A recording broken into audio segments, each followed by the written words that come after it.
Up next, Elizabeth Thomas will be performing a spoken word for the female voice.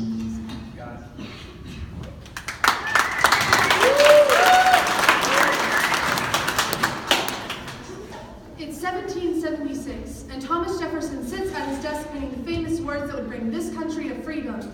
We hold these truths to be self-evident that all men are created equal. All white men, all the right men for the job of equality, because it is not easy being deemed worthy of respect all the time, you know. There's got to be certain criteria. And notice that women are not on the list. No, I'm sure he meant men and women and just used the word men because the word man has somehow become interchangeable with the word human. It's like we've forgotten.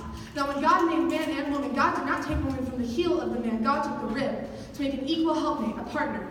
But whatever, it doesn't matter. Women don't need equal rights. Thomas Jefferson was just getting us out from under the rule of the king, not making everybody equal. That wasn't his job.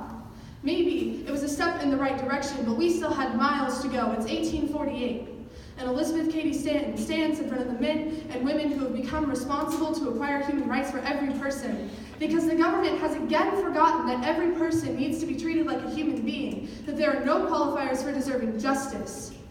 And it would be 72 years before she would get that right to vote. It would be 72 years of ridicule and disgust, and women are not responsible enough to vote, and women do not need to vote. And okay, white women can vote.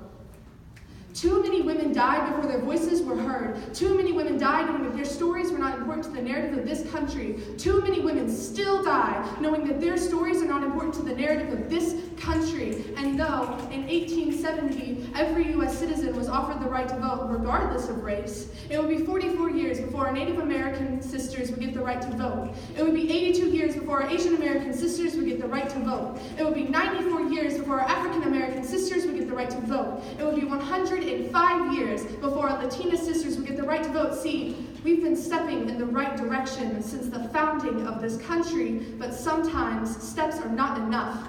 Yeah, you can finish a marathon by walking, but why would we take that long to get to the finish line when we, as a people, could run?